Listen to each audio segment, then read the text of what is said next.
sigo apenas a Bíblia. Eu tenho o princípio do sola scriptura. Que princípio é esse? É o princípio de somente a Bíblia. Eu preciso só da Bíblia.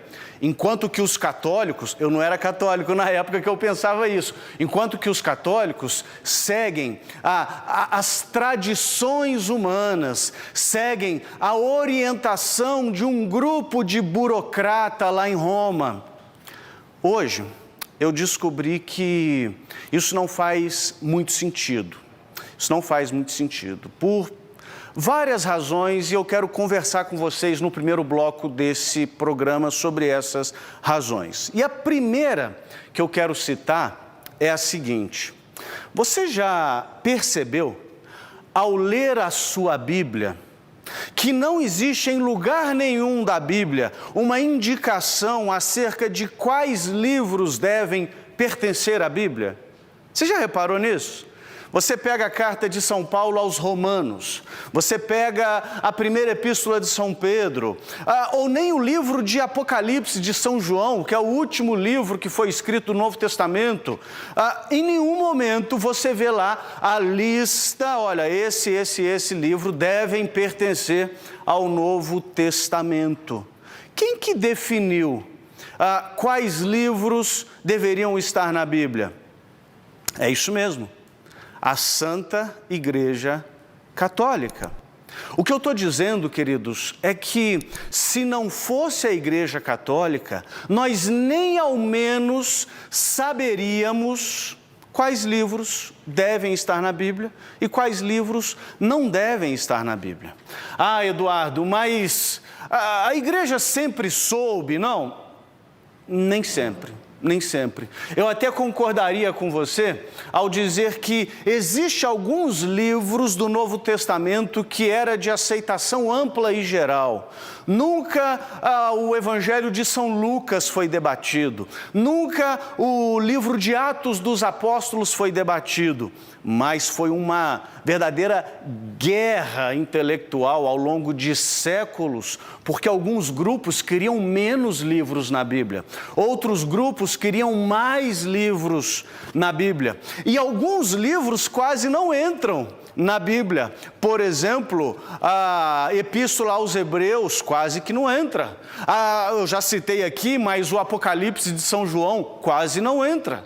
2 João, 3 João, Carta de São Judas, esses livros quase não entraram na Bíblia. Por que que esses livros fazem parte da Bíblia?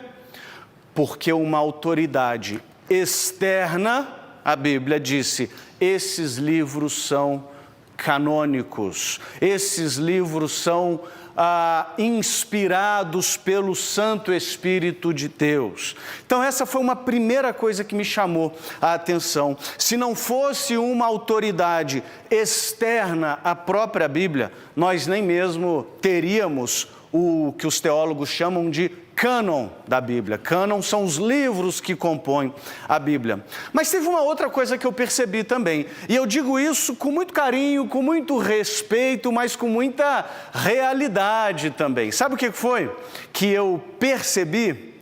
É que essa história de sola scriptura, somente a Bíblia, na verdade é somente aquilo que eu interpreto da Bíblia. De novo, falo isso com respeito, com carinho, mas a grande verdade é que o sola Escritura é o sola, a minha interpretação das Escrituras. Se assim não fosse, todas as denominações, todos os grupos religiosos que adotam esse princípio, teriam uma interpretação uniforme, mas essa não é a verdade.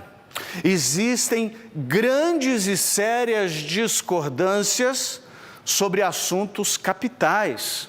Alguns grupos batizam crianças, outros não. Alguns grupos consideram batismo e Eucaristia como sacramentos, outros não. Alguns grupos acreditam que Jesus está na Eucaristia, outros não. Alguns grupos acreditam que os sacramentos são necessários para a sua salvação, outros não. E eu poderia ficar aqui horas e horas dizendo, alguns grupos têm bispos, outros só têm presbíteros, outros têm uma assembleia que governa, etc, etc, etc. E todos alegam seguir apenas a Bíblia.